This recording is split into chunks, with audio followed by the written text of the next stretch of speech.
history is written by the victors, that power is held by the gatekeepers. For centuries, we've been told the story of the Angles and the Saxons, the twin titans of early England. But there is a third player, a silent engineer that didn't just join the conquest, they may have dominated key parts of it. This was the medieval Jute system, a calculated geopolitical chokehold that turned the English Channel into a private fortress. While others bled for the inland soil, the Jutes mastered the water, controlling the flow of trade, wealth, and belief itself. They didn't just settle the land, they engineered a system of naval dominance and trade control that allowed them to influence the very lifelines of the island, while the rest of history looked the other way. The misleading history. For centuries, the Jutes have been the forgotten third child of the Anglo-Saxon invasion.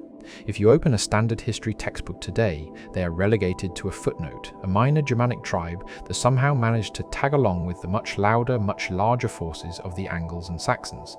The mainstream historical narrative treats them as an afterthought, a localized anomaly that simply faded into the background noise of the Dark Ages. But what if this omission isn't just an accident, but a limitation of the sources we rely on? What if the very foundation of early English power was not forged by the brute force of a broadsword, but by a carefully engineered system of geographic monopoly? To understand who they were, we have to look to the 5th century. As the Roman Empire collapsed and abandoned the British Isles, a massive power vacuum opened. Sensing the weakness, Germanic tribes began to cross the North Sea. Among them were the Jutes, hailing from the harsh, windswept Jutland Peninsula in modern-day Denmark.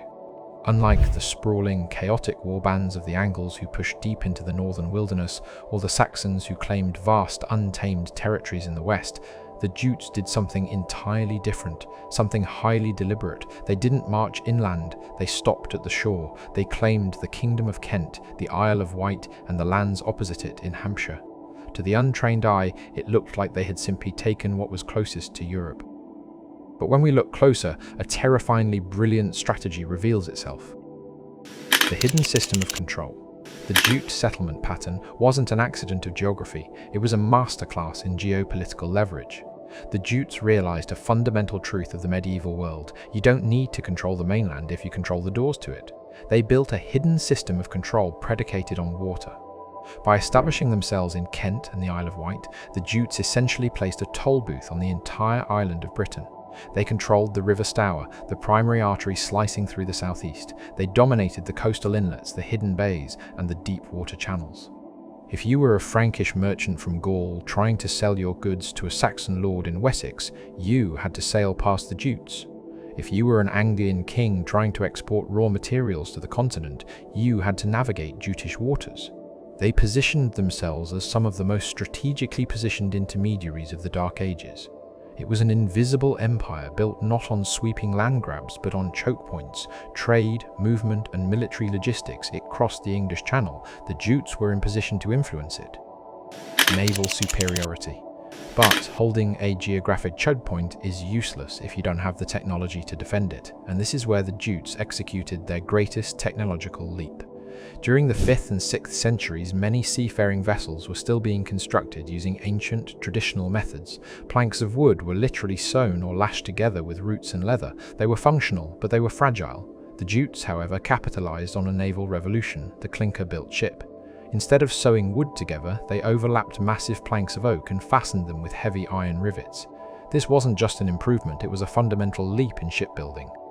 These iron-fastened ships were stronger, faster, and infinitely more durable in the violent, churning waters of the Channel. They could carry heavier cargo, withstand violent coastal storms, and, most importantly, they could ram and outmaneuver the weaker vessels of their rivals.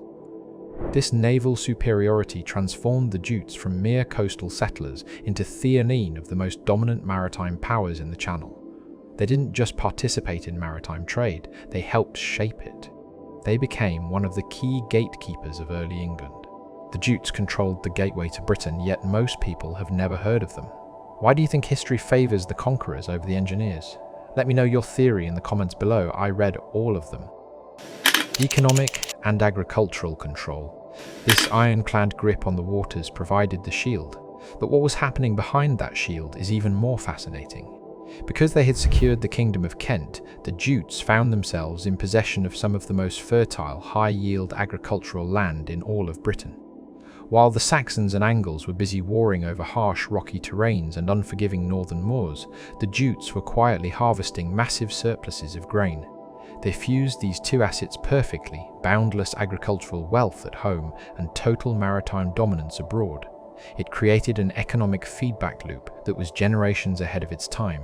They traded their agricultural surplus across the Channel for Frankish gold, exquisite glass, and Sri Lankan garnets, luxury items that simply did not exist in the rest of early medieval Britain. While the inland kingdoms were bartering in mud and iron, the Jutish elite in Kent were burying their dead in spectacular wealth. They weren't just surviving the Dark Ages, they were capturing a level of wealth rarely seen in early medieval Britain: cultural and legal distinctiveness. With this immense wealth came the power to be distinct. The Jutes didn't just blend into the generic Anglo-Saxon melting pot, they appear to have maintained a distinct cultural and legal identity that was entirely their own. Take, for example, their approach to the law. While much of England eventually adopted primogeniture, where the eldest son inherits all the land, the Jutish territories maintained a system known as gavelkind.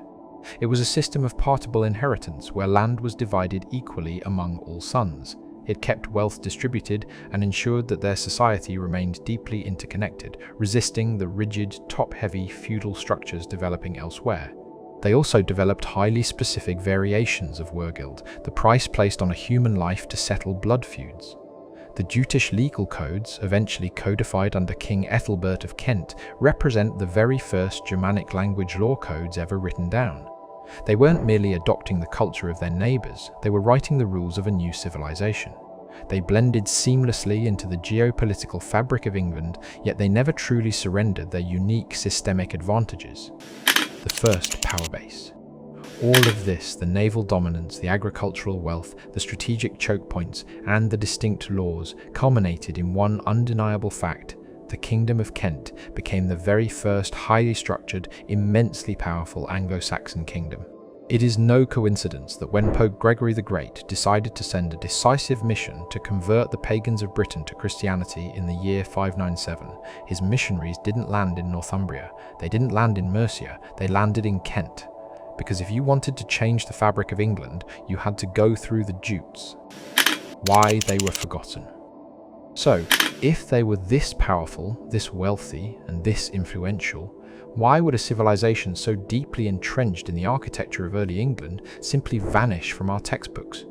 The answer lies with the man who held the pen. Much of what we know about this period comes from one of the most influential surviving sources, a monk named Bede, writing his ecclesiastical history of the English people in the 8th century. Bede was a Northumbrian. He lived hundreds of miles to the north in Anglian territory. To Bede, the Angles were the centre of the universe. The Saxons were their fierce, notable rivals. But the Jutes? The Jutes were a distant southern phenomenon. Bede documented them briefly, categorised them neatly, and then spent the rest of his masterpiece focusing on the political dramas of his own people. Because Bede's texts survived as the definitive history of early England, his regional perspective heavily shaped what later generations accepted as historical truth. The Jutes were minimised not because they lacked power, but because they lacked a PR department. The big insight. History loves a loud conqueror. We are drawn to the dramatic charges of the Angles, to the sweeping territorial expansions of the Saxons. But true, enduring power rarely screams. True power is quiet, it is infrastructural. The Jutes didn't seek to conquer the entire island because they understood something far more profound: they didn't need to. By controlling the coastlines, mastering naval technology, and dominating the economic entry points of Britain, they shaped the systems that allowed the rest of the island to function. They were the shadowy gatekeepers, the brilliant architects of a system that dictated the flow of wealth and culture for centuries. They didn't just settle the island, they built the invisible throne upon which early England sat. The Jutes didn't rule England, they designed the system that made ruling it possible.